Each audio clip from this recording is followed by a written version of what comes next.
What's up? Welcome to the All Media channel. Today we have a discussion about female singers and the music industry's Léotard era. The leotard was created and named after the late renowned French acrobat and aerialist Jules Léotard. Born in Toulouse, France on August 1, 1838. Léotard, in his quest to make his act more dramatic, designed a tight-fitting one-piece garment intended to show off his physique while giving him unrestricted movement, and thus the original style of the leotard was born.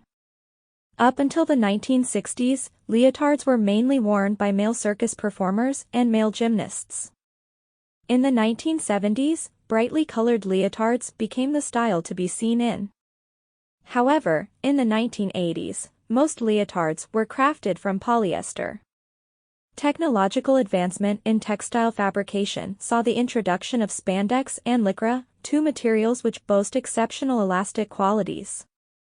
Back in the day, there were the likes of Josephine Baker, Marlene Dietrich, and then the emergence of Moulin Rouge. However, the artists and the events were something consumers had to personally seek out, and oftentimes they'd have to also sneak out to enjoy these events. As such, it wouldn't be until nearly 100 years later when a soulful, R&B, funk, blues and rock and roll band known as the Ike and Tina Turner Revue emerged. With its lead singer and wife of the band's creator Ike Turner dressed in sexually provocative ensembles and regularly performing in European wigs and leotards.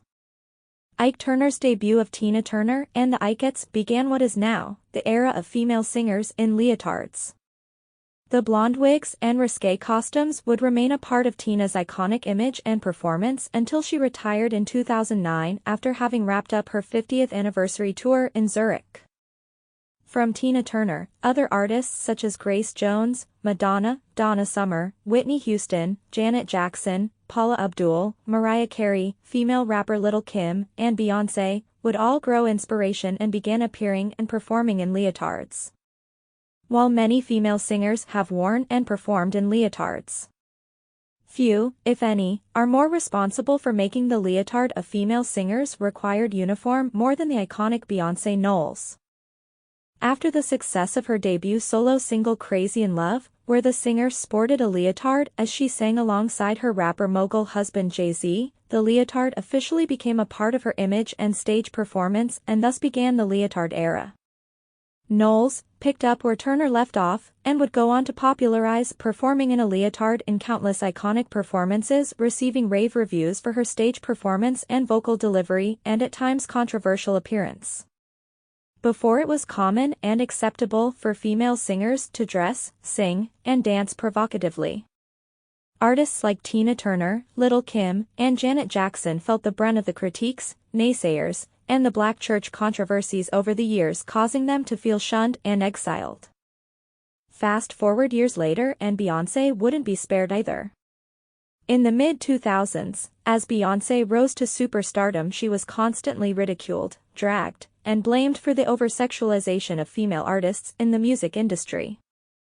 In those days, people felt Beyoncé was responsible for setting an immoral standard, stating that because she was the most popular artist she has a responsibility to be a role model to other artists and fans. This was obviously before the existence of Nicki Minaj. Today, all sorts of people wear leotards, whether they're an acrobat, a dancer, a gymnast, or a couch potato. But in the music industry, specifically with female singers, what was a trend for a specific genre of artists has become the standard across all genres. Some might even cite Beyoncé for single-handedly ushering in and leading the leotard era, inspiring many other female singers today to perform half-naked, despite their lack of athleticism, aesthetics, and sexual appeal. Artists like Lizzo, Tamar Braxton, Cardi B, Fantasia, Ariana Grande, Lil' Kim, Chloe Bailey, Nicki Minaj, Trina, Ciara, Mary J. Blige, K. Michelle, Victoria Monet, Saucy Santana, and many more have all been seen on stage dressed in an unflattering and oftentimes ridiculous and inappropriate leotard. It's not about fat shaming or gay bashing, but rather, calling out the inappropriate foolishness. Artists like Lil' Kim, Fantasia, Nicki Minaj, Mary J. Blige, Tamar Braxton, and Cardi B have absolutely no business in a leotard, especially not in public. It's not attractive, nor does it look appealing when they're standing there with dented ham hocks, cellulite, stiff and rhythmless, looking worse than female impersonators. And while artists like Ciara, Chloe Bailey, Victoria Monet, Saucy Santana, Lizzo, and others do dance, none of them look flattering in a leotard either. It's not a look that everyone can pull off, and at times, I wonder if these people have any real friends. Chloe Bailey, Tamar Braxton, Victoria Monet, and others all look a transgender mess in leotards, and especially whenever they attempt to imitate Beyonce. Saucy Santana on the other hand is a transgender mess, and he doesn't look flattering in much of anything he wears, but people just twerk right along with the mess. Lizzo is by far one of the worst. She can actually afford to buy or have flattering clothing made for her, yet instead she subjects us all to her enormous and unsightly body parts whether we subscribe to it or not. This anyone can participate era is not okay. If you wanted to run in the Olympics, you'd first have to qualify. It should be the same with leotards in the music industry. To be clear, no one is suggesting that bigger or taller people can't wear leotards.